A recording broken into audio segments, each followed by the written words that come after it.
नमस्कार दोस्तों, मैं विनीत शुक्ला आज फिर आपके सामने प्रस्तुत हूँ अपनी एक कहानी लेके। एक्चुअली मैं आज प्रेमचंद की एक दूसरी कहानी पढ़ना चाहता था, बट मुझे मेरी भतीजी की रिक्वेस्ट आई कि उसके एसएससी बोर्ड में एक बहुत ही अच्छी कहानी है जो उसे पसंद है, तो उसका सम्मान करते हुए आज मैं ये कहानी पढ़ने जा रहा हूँ। बहुत ही प्रसिद्ध व्यंग रचना रचने वाले कहानीकार हरिशंकर परसाई जी हुए हैं। उन्हीं की कलम से ये कहानी है।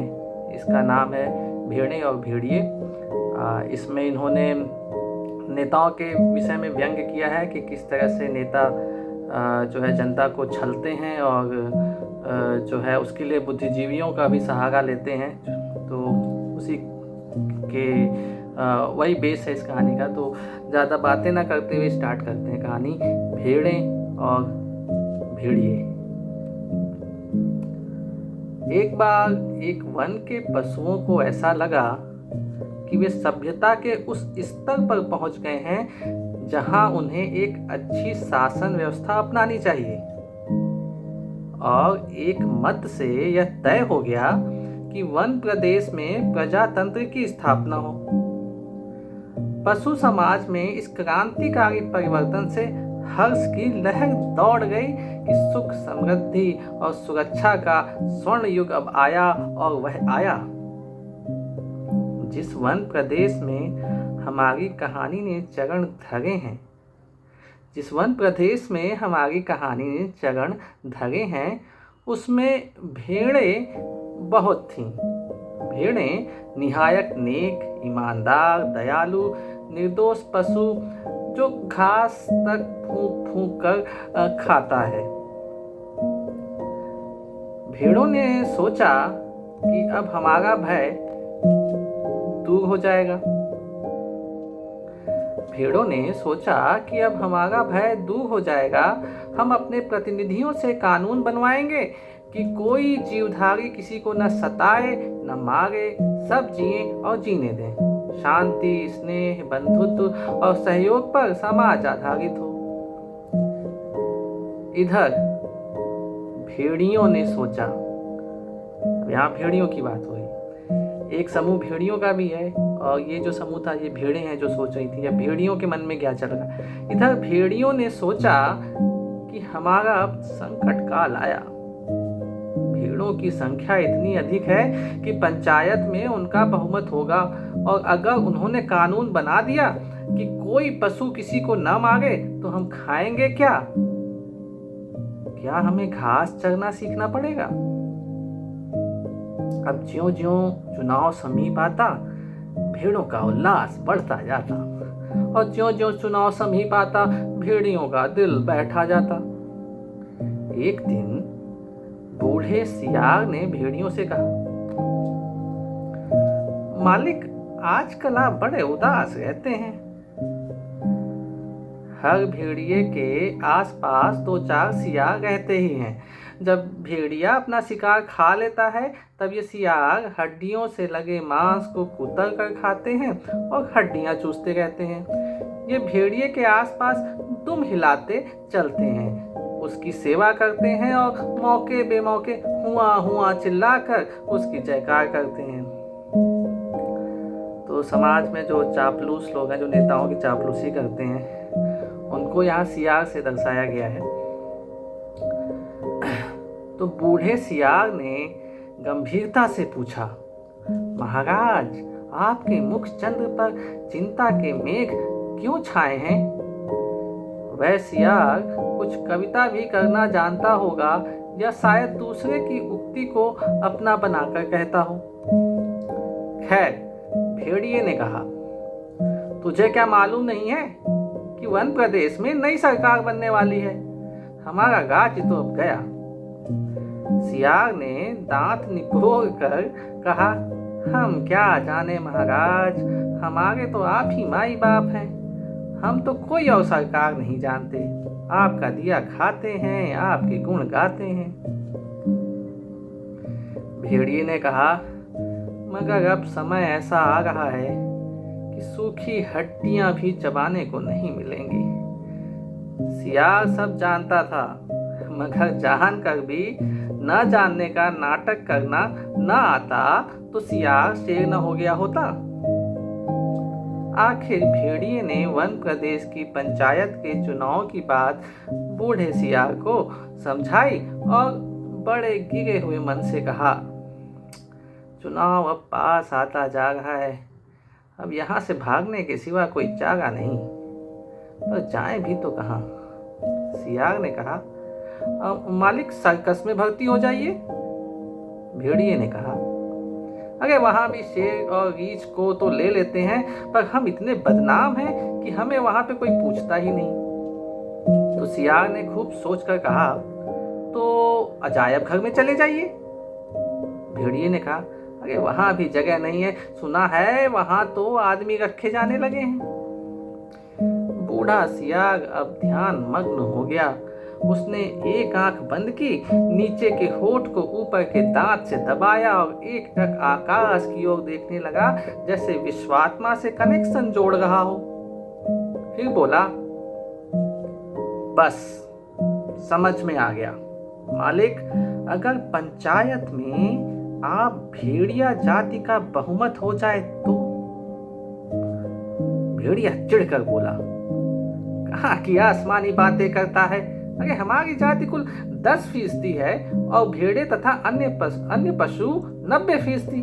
भला वे हमें काहे को चुनेंगे। अरे कहीं जिंदगी अपने को मौत के हाथ सौंप सकती है, मगर हाँ ऐसा हो सकता तो क्या बात थी। बूढ़ा सियार बोला, आप खिन्न मत होइए सरकार, एक दिन का समय दीजिए, कल तक कोई योजना बन ही जाएगी। मगर एक बात है, आपको मेरे कहे अनुसार कार्य करना पड़ेगा। मुसीबत में फंसे भेड़िए ने आखिर सियार को अपना गुरु माना और आज्ञा पालन की शपथ ली। दूसरे दिन बूढ़ा सियार अपने 3 सियारों को लेकर आया। उनमें से एक को पीले रंग से रंग दिया, दूसरे को नीले और तीसरे को हरे रंग से। भेड़िए ने देखा और पूछा, अरे ये कौन है? बूढ़ा सियार बोला, ये भी सियार हैं सरकार, मगर रंगे हुए सियार आपकी सेवा करेंगे, आपके चुनाव का प्रचार करेंगे। भेड़िए ने शंका की, मगर इनकी बात मानेगा कौन? ये तो वैसे ही छल कपट के लिए बदनाम है। सियार ने भेड़िए का हाथ चूम कर कहा, बड़े भोले हैं आप सरकार, अरे मालिक रूप रंग बदल देने से तो सुना है आदमी तक बदल जाते हैं, फिर ये तो सियार हैं। और तब बूढ़े सियार ने भेड़िए का भी रूप बदला। भेड़िए का रूप कैसे बदला? मस्तक पर तिलक लगाया, गले में कंठी पहनाई और मुंह में घास के तिनके खोस दिए। बोला, अब आप पूरे संत हो गए। अब भेड़ों की सभा में चलेंगे, मगर 3 बातों का ख्याल रखना। अपनी हिंसक आंखों को ऊपर मत उठाना, हमेशा जमीन की ओर देखना और कुछ बोलना मत, नहीं तो सब पोल खुल जाएगी और वहां बहुत सी भेड़ें आएंगी, सुंदर सुंदर मुलायम मुलायम, तो कहीं किसी को तोड़ मत खाना। भेड़िए ने पूछा, लेकिन रंगे सियार क्या करेंगे, ये किस काम आएंगे? बूढ़ा सियार बोला, ये बड़े काम के हैं, आपका सारा प्रचार तो यही करेंगे, इन्हीं के बल पर आप चुनाव लड़ेंगे। ये पीला वाला सियार बड़ा विद्वान है, विचारक है, कवि भी है और लेखक भी। ये नीला सियार, नीला और पत्रकार है, और ये हरा धर्मगुरु। बस अब चलिए।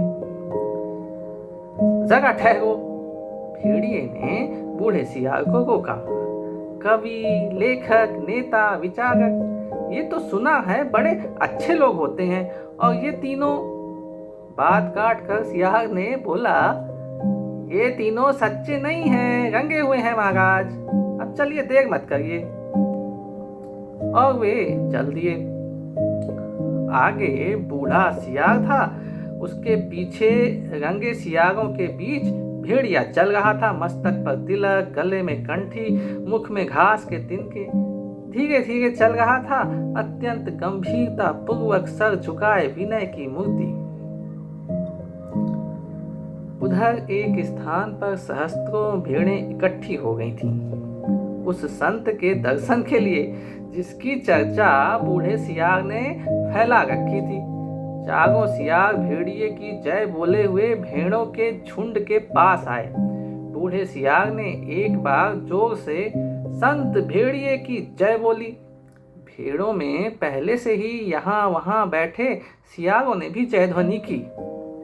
भेड़ों ने देखा तो वे बोली, अरे भागो, ये तो भेड़िया है। तुरंत बूढ़े सियार ने उन्हें रोक कर कहा, भाइयों और बहनों, अब भय मत करो, भेड़िया राजा संत हो गए हैं। उन्हें हिंसा बिल्कुल छोड़ दी, उनका हृदय परिवर्तन हो गया है।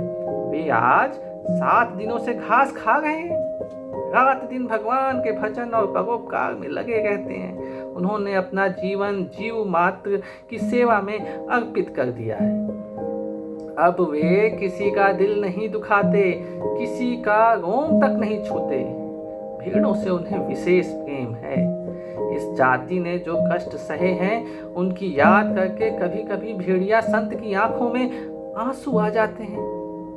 उनकी अपनी भेड़िया जाति ने जो अत्याचार आप पर किए हैं, उनके कारण भेड़िया संत का माथा लज्जा से झुका हुआ है। सो झुका ही हुआ है, परंतु अब वे शेष जीवन आपकी सेवा में लगाकर तमाम पापों का प्रायश्चित करेंगे। आज सवेरे की ही बात है कि एक मासूम भेड़ के बच्चे के पांव में कांटा लग गया, तो भेड़िया संत ने उसे दांतों से निकाला, दांतों से। और जब वह बेचारा कष्ट से चल बसा, तो भेड़िया संत ने सम्मान पूर्वक उसकी अंत्येष्टि क्रिया की। उनके घर के पास जो हड्डियों का ढेर लगा है, उसके दान की घोषणा उन्होंने आज सवेरे ही की। अब तो वह सर्वस्व त्याग चुके हैं। अब आप उनसे भय मत करें, उन्हें अपना भाई समझें। बोलो सब मिलकर संत भेड़िया की जय। भेड़िया जी अभी तक उसी तरह गर्दन डाले विनय की मूर्ति बने बैठे हुए थे। बीच में कभी कभी सामने की ओर इकट्ठी भेड़ों को देख लेते और टपकती हुई लार को गुटक जाते।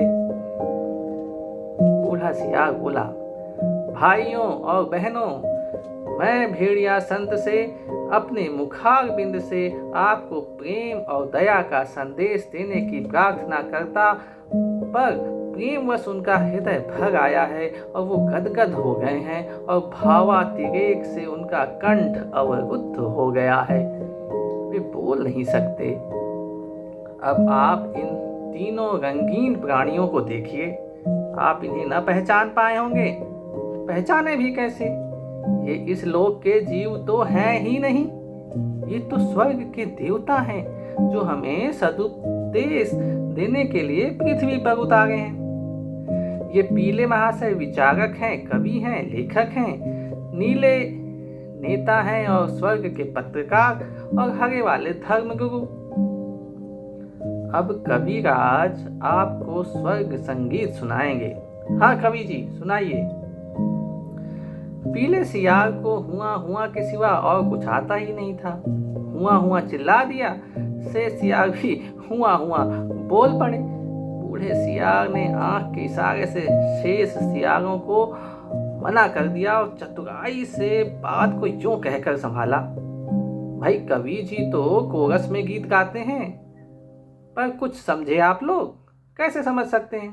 अरे कवि की बात सबकी समझ में आ जाए तो वह कवि काहे का? उनकी कविता में से शाश्वत के स्वर फूट रहे हैं। वे कह रहे हैं कि जैसे स्वर्ग में परमात्मा, वैसे ही पृथ्वी पर भेड़िया। हे भेड़िया जी महान, आप सर्वत्र व्याप्त हैं, सर्वशक्तिमान हैं।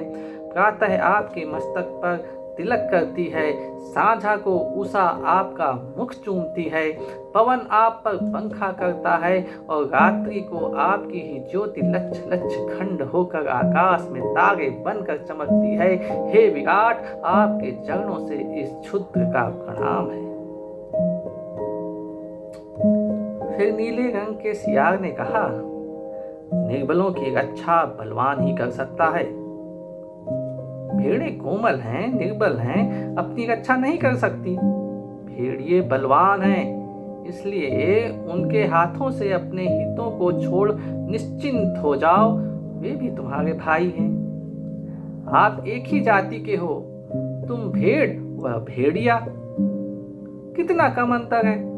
और बेचारा भेड़िया व्यर्थ ही बदनाम कर दिया गया है कि वह भेड़ों को खाता है।